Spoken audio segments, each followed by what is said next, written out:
안녕하세요. 놀라운 논란의 미스터 논란입니다. 손흥민 선수가 뛰고 있는 토트넘과 알크마르의 경기, 토트넘이 1대0으로 이겼습니다. 근데 그 이기는 과정이 이 감동적인 장면이 하나 있었습니다. 특히 이 손흥민 선수가 주장으로서 가지고 있었던 그 완장의 무게, 그거를 메디슨이 어떻게 지고 있는지 볼 수 있는 장면이었는데, 어떤 장면인지 바로 들어가 보시죠. 자, 일단 오늘 경기 선발 라인업에 메디슨 선수의 이름이 포함되어 있었습니다. 이 메디슨 선수가 이날 주장 완장을 차고 나오게 되었죠. 그리고 토트넘의 이 선수들은 일단 기존의 리그에서 뛴 선수들이 거의 없습니다. 메디슨 그리고 우도기, 지난 경기에 뛰었던 선수는 이 두 명밖에 없고, 나머지 선수들은 다 지난 경기 선발 출전한 선수들이 아니죠. 이런 부분들을 살펴볼 때 토트넘이 이제 애초에 손흥민 선수가 뭐 부상이었든 부상이 아니었든 선발 출전시키는 생각이 없었다라고 이미 안제 포스테코글루 감독이 이야기한 바 있었고, 그리고 이제 반대편에 알크마르 팀 중에서 좀 주목할 만한 선수 중에 이름이 있죠. 이 트로이 페롯 선수, 이 선수가 이제 토트넘 선수인데 알크마르로 임대가 가 있습니다. 여하튼 이 정도가 좀 눈에 띄는 그런 라인업의 부분이었고, 안제 포스테코글루 감독이 이번 경기에 좀 전반전에 아쉬웠던 선수가 있다면 바로 베르너가 아닐까라는 생각이 듭니다. 이번 경기 이제 초반에 베르너가 그래도 나쁘지 않은 장면들도 있었거든요. 예를 들면은 이제 초반 장면이죠. 베르너가 이제 뛰어 들어가는 장면에 이제 공이 잘 전달이 됩니다. 측면 쪽에서 베르너로 공격이 시작되는 부분이고, 베르너가 공을 접어놓고 이제 반대편을 넓게 봅니다. 위협적으로 페널티 에어리어 안쪽으로 공을 날려주는 베르너의 크로스가 굉장히 좋았고, 여기에서 마이키 무어가 이제 헤딩을 시도를 하는데 이게 살짝 빗맞으면서 그냥 나가버리고 맙니다. 굉장히 좀 아쉬운 장면 중에 하나였죠. BBC에서도 클로스, 가까웠다. BBC에서도 이 마이키 무어가 기록했던 이 헤딩 장면 굉장히 아쉬웠다라고 이야기를 했는데, 사실 이게 전반전 내내 있었던 찬스들 중에 가장 큰 골 기회였습니다. 그런 상황이었고, 그리고 이제 베르너에게 기회가 꽤 자주 옵니다. 이것도 이제 베르너 쪽에 비어 있으니까 이제 롱볼로 베르너에게 기회가 이어지는 모습인데, 베르너가 이 공을 잡거든요. 이게 지금 상대방 라인 완벽하게 무너뜨리고 사실 잘 잡아낸 장면인데, 그 세상의 모든 시간을 다 가진 그런 느낌이었지만 여기에서 인사이드로 툭 차버립니다. 이거 이제 조금 더 확대된 사진으로 보면은 요렇게 이 인사이드로 그냥 툭 차는데, 이게 이제 정확하게 차기 위해서 이렇게 찼다는 거는 알겠는데 너무 약하기도 했고 너무 자신감이 없었습니다. 그래서 이제 고개를 떨구는 베르너의 모습을 볼 수 있죠. 팬들도 이제 이건 이제 BBC 반응인데, 티모 베르너가 일단 골을 넣으려고 하기는 했는데 사이드 풋, 그냥 이제 옆발로 그냥 차 넣었지만 그대로 그 상대 키퍼에게 가버리고 말았다라고 이야기를 했습니다. 토트넘 팬들이 이거 진짜 슬픈 마무리다. 새드 엔딩이에요. 그리고 이제 너무 득점을 너무 못해가지고 진짜 심각하게 웃기다. 요즘에는 그냥 웃음이 나온다. 이런 식의 반응도 있고요. 그리고 베르발 패스 너무 좋았는데, 사실은 요 앞에 이제 앞단에 베르발이 준 요 패스 시야가 너무 좋았죠. 이거는 이제 인정이고, 그리고 이제 그냥 골키퍼한테 세게 차는 게 낫지 않겠냐, 너무 생각 많이 한 거 아니냐, 이런 식의 반응들도 있었습니다. 베르너가 너무 자신감이 없어 보인다라는 게 이제 TNT 스포츠에서도 이야기가 나오기도 했었고요. 그러니까 잘 침착하게 차기는 했는데 너무 자신감이 없고, 아니면 확신이 없다. 컨피던스는 자신감, 컨빅션은 확신이죠. 그러니까 둘 다 없다. 너무 이제 도끼가 느껴지지 않는, 도끼를 품고 차야 되는데 그런 게 전혀 느껴지지 않는 그런 슛이었다라고 표현을 했습니다. 베르너가, 그리고 그 뒤에도 아쉬워할 만한 장면이 하나 더 나오는데, 이 장면은 사실은 이제 베르너가 약간 위치 선정에도 문제가 있다는 걸 보여주는 장면 중 하나입니다. 일단 공이 들어오고, 이게 어떤 장면이냐면은 상대방 그 수비수 퍼스트 터치가 좀 길어가지고 이 히샬리송이 이걸 뺏어내는 장면입니다. 그래서 히샬리송이 이걸 뺏어가지고 들어가는데, 제가 만약에 베르너였다면, 물론 이제 이거는 그냥 축구를 보고 있는 제 3자의 입장에서 설명하는 거라 이게 말이 쉽기는 하지만요. 기본적으로 히샬리송이 이쪽으로 들어가고 있는 게 보이기 때문에 저 같으면은 결을 반대로 해가지고 반대쪽으로 뛰어 들어갈 것 같습니다.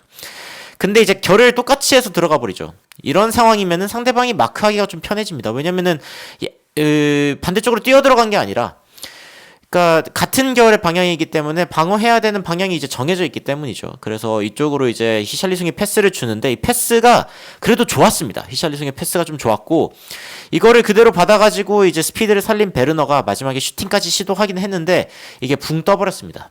자, 이게 붕 떠버린 거는 어쨌건 이 상황에서 시도할 수 있는 최고의 슈팅 중에 하나긴 했어요. 그러니까 좀 강하게 골키퍼 머리 쪽으로 상단으로 그냥 세게 차버리는 게 가장 좋은 선택일 수 있었는데 근데 이제 정확하지는 않았죠.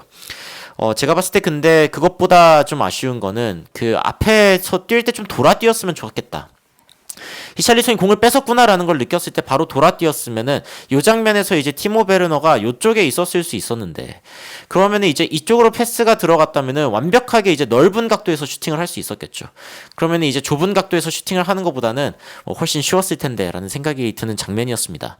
뭐 이 장면에 대해서 해외 팬들이 뭐 화를 내기도 했지만 베르너가 날린 것 중에 이걸 가지고는 이제 비판하면 안 된다. 다른 것들을 가지고 비판해도 되지만 그리고 이제 공격진이 진짜 처음 같이 뛰는 것 같다. 물론 진짜 처음이기는 하지만 진짜 처음이기는 합니다. 이 공격 라인 자체가 이 라인업에 있는 베르너, 히샬리송, 무어 이거는 정말 처음 보는 장면이기는 하죠.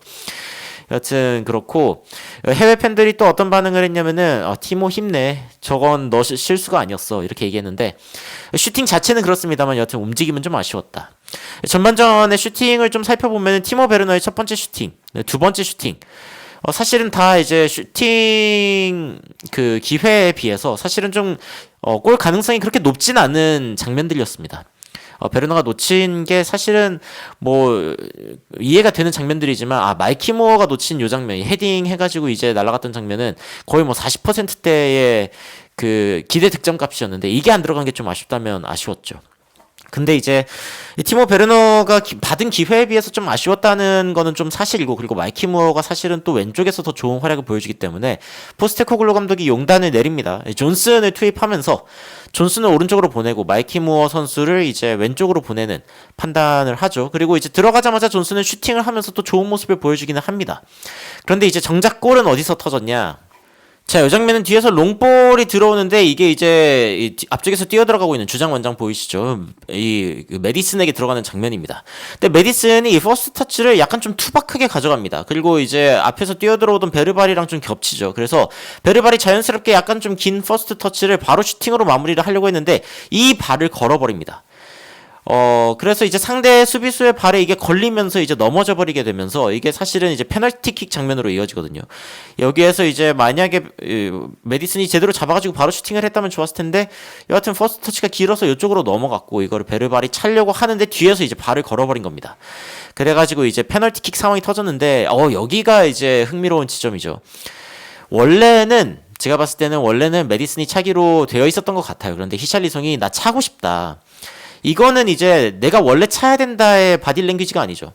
나 이거 차고 싶다의 바디랭귀지입니다. 근데 메디슨이 진정해. 우리 약속된 게 있잖아. 라고 이야기를 하고 요 옆에 있는 벤탄쿠르도 그렇고 존슨도 그렇고 야, 너 공 아니잖아. 이 바디랭귀지 보면 여러분 보이시죠? 애초에 히샬리송이 찰 공이 아니었습니다. 아니었던 걸로 보이고 그리고 이 상황에 이제 히샬리송이 이제 차고 싶어 하기는 하지만 애초에 맨 처음에는 메디슨이 공을 가지고 갑니다. 근데 조금 있다가 화면이 전환되는데 아니 히샬리송이 공을 놓고 있는 거예요. 그래가지고 뭐지 히샬리송이 말싸움 이겼나 이렇게 생각했는데 이거는 나중에 제가 이 영상 뒤쪽에서 말씀드리겠지만 다 이유가 있었습니다. 감동적인 이유가 있었고 여하튼 여기에서 히샬리송이 굉장히 담대하게 파넨카 슈팅을 해버립니다. 상대방 키퍼가 사이드로 빠질 거라고 생각하고 바로 앞쪽으로 찬 거죠. 제 생각에 이제 그 히샬리송의 심리는 내가 이렇게 절실하게 차고 싶다고 이렇게 하는 거 보면서 분명히 내가 엄청 세게 찰 거라고 생각하겠지. 옆쪽으로 찰 거라고 생각하겠지. 하지만 난 중간으로 찰 거지롱. 약간 이런 어떤 심리전이 통했다라고도 이야기를 할 수 있을 것 같습니다만 여하튼 토트넘 선수들은 다 함께 기뻐하는 모습을 보여줬고 메디슨 역시 히샬리송을 꽉 안아주면서 잘했다라고 이야기하는 모습을 보였습니다. 이 장면을 보면서 포스테코글루 감독도 박수를 쳤고요. 이렇게 토트넘이 1대0으로 알크마르를 상대로 앞서가게 됩니다. 굉장히 이제 그 파넨카 페널티로 인해서 토트넘이 드디어 뭔가 돌파구를 마련했다라고 이제 외신에서도 이야기를 했고요. 그리고 그 뒤로는 이제 토트넘의 여러 가지 공격 장면들이 펼쳐졌는데 아마 그 중에 가장 위협적인 장면 중에 하나는 요 장면인 것 같습니다. 자, 측면 쪽에서 이제 공격 전개가 되는 모습이고, 그리고 요 상황에서 이제 직접적으로 그 넣어주는데, 이게 마이키 무어거든요. 마이키 무어 선수가 측면 쪽에서 돌파를 여기서부터 끌고 들어온 겁니다. 안쪽으로 하나씩 들어오면서 여기에서 하나 더 쳐서 사이드로 나와가지고 패스까지 줬는데, 제가 봤을 때는 만약에 마이키 무어의 어떤 능력에 대해서 다른 팀원들이 알았더라면 조금 더 적극적으로 안쪽으로 들어갔을 거예요. 그런데 이거 저렇게 무리해서 들어갈 수 있나라고 생각하면서 아마 이제 안쪽으로 돌파 시도를 안 한 거겠죠. 그러니까 이런 부분들은 공격진의 손발이 맞으면 골로 연결될 수 있는 부분 중에 하나고, 마이키 무어의 활약이 좀 돋보이는 부분이 있다. 저돌적인 모습을 보여주면서 왼쪽에서 손흥민 선수의 공백을 좀 잘 채워준 선수가 그나마 베르너보다는 무어가 좀 괜찮았다라는 생각이 듭니다. 토트넘이 마이키 무어에게 공을 계속 주면 된다라는 게 이제 BBC의 설명이었을 정도로 outstanding, 이 후반전에 굉장히 눈에 띄는 특별한 활약을 보여줬다라고 이야기를 했습니다. 그리고 이제 여러 가지 교체가 들어가죠. 일단 뭐 솔랑케도 이 70분 때 히샬리송과 교체가 되고, 그리고 뭔가 햄스트링이 약간 올라온 것 같은 느낌을 보여줬던 베르발도 결국에는 이제 클루셉스키로 교체해주고, 그리고 이제 메디슨도 사르로 교체해주면서 전체적으로 이제 좀 이 알크마르의 공격이 조금씩 올라오기 시작할 때 교체 타이밍을 가져갔습니다. 그리고 그 교체가 주효했죠. 마지막에는 반가운 오드베르의 얼굴도 보였지만 특별히 다른 골은 터지지 않았고, 토트넘이 다시 기세를 회복하면서 추가 실점 내주지 않은 채 1대 0으로 경기를 끝내게 됐습니다. 오늘 선발 라인업 경기 평점을 보면 히샬리송이 7.4점으로 잘했다는 평가를 받았지만, 루카스 베르발이 열심히 뛰어주면서 7.8점을 받았고요. 맨 오브 더 매치로 선정이 됐습니다. 그리고 이제 제임스 메디슨 같은 경우에는 7.4점을 받았습니다. 이런 부분들이 좀 눈에 띄고, 아까 이제 페널티킥 장면에서 무슨 일이 일어난 거냐, 사실은 그 히샬리송이랑 이야기를 하고 나서 이 메디슨이 공을 잡고서 페널티킥 스팟에 서 있었는데 이제 현장에서 직관한 사람들이 찍어준 카메라에 의하면은 여기에서 약간 고민을 하다가 주장 완장은 살짝 만지죠. 주장 완장의 무게를 좀 느끼고 다시 이제 히샬리송에게 가서, 야, 너가 차라 임마, 약간 이런 이제 바디랭귀지를 보여줍니다. 근데 저는 이게 굉장히 감동적입니다. 그 메디슨이 사실은 이제 포스테코글루 감독한테 받았던 조언 중에 하나가 뭐였냐, 팀원을 가족처럼 대하라, 진짜 가족처럼 대하라, 이런 부분이었거든요. 그리고 제가 그런 부분을 이제 저번 경기 패배하고 메디슨에 대한 어떤 그 비판이 많을 때 그때 이제 보도를 했었죠. 그 제 유튜브를 통해서 그런 소식을 전해드렸었는데, 근데 이제 메디슨이 제가 봤을 때는 그런 어떤 조언들, 그리고 지난 경기에서 자신이 뭔가 리더십으로서 다 하지 못한 그런 부분들에 대해서 이번 경기에서는 그래도 감당해야겠다라고 생각을 했던 것 같아요. 그래서 좀 고민하다가 히샬리송에게 이 공을 넘겨줬습니다. 그리고 결과적으로 이게 골이 됐고요. 그래서 이 부분에 대해서 저는 그래도 메디슨을 좀 칭찬하고 싶다. 그래도 한 뼘 성장했네 라는 생각이 들었습니다. 좋은 리더십이었다. 그러니까 팀을 자신보다 더 크게 여기는 그런 부분이 돋보였다라는 반응들이 있었고, 100% 동의한다. 메디슨 정말 좋은 모습이었고, 안제 포스테코글루 감독이 부탁했던 어떤 멘탈리티, 이런 게 이제 많이 퍼지고 있는 것처럼 보인다. 캡틴의 이 주장 완장이죠. 손흥민 선수의 것이었던 이 주장 완장, 이게 보통 무게가 아니라는 거를 느끼고, 더 나은 사람이 되어야겠다라고 결정했다. 나도 똑같은 생각을 했다. 메디슨 잘했다. 히샬리송은 자신감이 필요했는데 메디슨이 팀을 자신보다 더 크게 생각한 거, 이거는 존중할 만한 행동이다. 작은 제스처였지만 굉장히 큰 의미가 있다. 저는 이 장면 오늘 경기의 명장면이라고 뽑고 싶고, 그리고 사실 손흥민 선수의 경기장에 없었지만 손흥민 선수가 그간에 보여줬던 이 리더십들이 이 주장 완장의 무게로 나타나지 않았나라는 생각을 해봅니다. 손흥민 선수가 비록 이번 경기 이제 부상으로 못 뛰기는 했지만 큰 부상이 아니라고 했으니까 다음 경기 출장을 기대해 볼 만도 하겠죠. 앞으로 전해지는 소식들이 있으면은, 그리고 이 경기 관련해 가지고 또 비하인드 스토리가 전해지는 게 있으면 여러분들께 빠르게 이 외신 소식을 통해서 정확하게 전달드리도록 하겠습니다. 여러분들 오늘 경기 보시면서 어떤 생각이 드시는지 굉장히 궁금한데 댓글로 의견 남겨주시면 더욱 흥미롭고 재밌는 소식으로 찾아뵙도록 하겠습니다. 이상 놀라운 논란 미스터 논란이었습니다. 시청해주셔서 감사합니다.